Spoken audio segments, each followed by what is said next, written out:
इन्होंने महाभारत के युद्ध में संकल्प ले लिया कि मैं हथियार को हाथ ही नहीं लगने।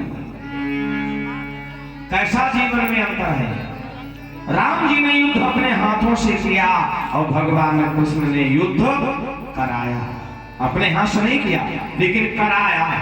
योजना सभी ने बनाई, रणनीति सभी की बनी हुई है, लेकिन हथियार को हाथ नहीं उठाया लगाया। अंत में जब भीष्म पितामह का प्रण इन्होंने तोड़ दिया था तो पितामह ने भी संकल्प कर लिया कन्हैया अगर मेरे शरीर में प्राण रहे तो एक दिन मैं तुमसे हथियार उठवा के मारूंगा।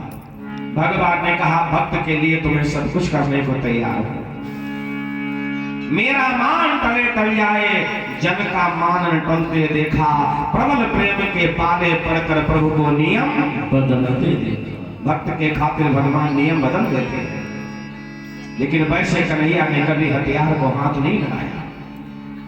और सबसे मजे की बात देखो, राम जी ने युद्ध किया रणभूमि में हथियार लेकर। निशाचरों को तो राम जी ने मारा, लेकिन अपने पूरे परिवार को राम जी ने सुरक्षित बचा दिया। ना राम जी का कोई भाई मरा, ना कोई बानर भालू मरा, राम जी की सेना का एक बच्चा भी नहीं मरा, क्योंकि राम जी ने हथियार अपने हाथों में उठाकर युद्ध किया। और कन्हैया जी ने युद्ध भले ही अपने हाथों से ना किया हो, 16,108 रानियां हैं, सबके 10 पुत्र हैं, और सारे वंश का विनाश भगवान कृष्ण की आंखों के सामने हो गया।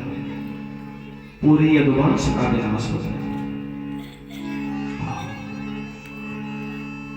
और एक बात देखो मजे वाली, राम जी का कोई भाई बंधु नहीं मरा, कोई बानर भालू नहीं मरा, फिर भी राम जी अपने जीवन में कई बार रोए। कई बार रोए राम जी। हाँ।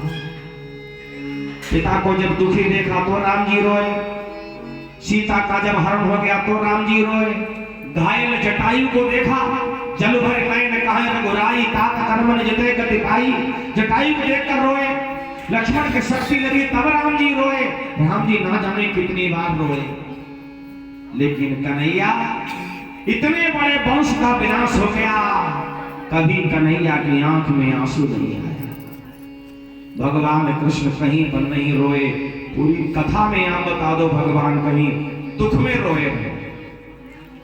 हाँ, भगवान कृष्ण एक बार सुख में रोए। सुख में रोए कन्हैया कब? जब अपने बहुत पुराने यार को देखा, बहुत पुराने मित्र को देखा। अरे तुम अभी तक कहां रहे, तुम इतने दुख में रहे, यहां क्यों नहीं चले आए? ऐसे बेहाल विवाहिन सोपद कंटक जाल लगे पुनि जोए, हाय महा दुख पायो सखा तुम आए, इतई न कितई दिन खोए। देख सुदामा की दीन दशा करुणा करके करुणानिधि रोए, अब पानी परात को हाथ छुओ नहीं नैन के जल सौ पग धोए। सुदामा को देखकर मेरा कन्हैया रोया। एक बार की बात है, सुदामा पर बड़ी गरीबी आ गई।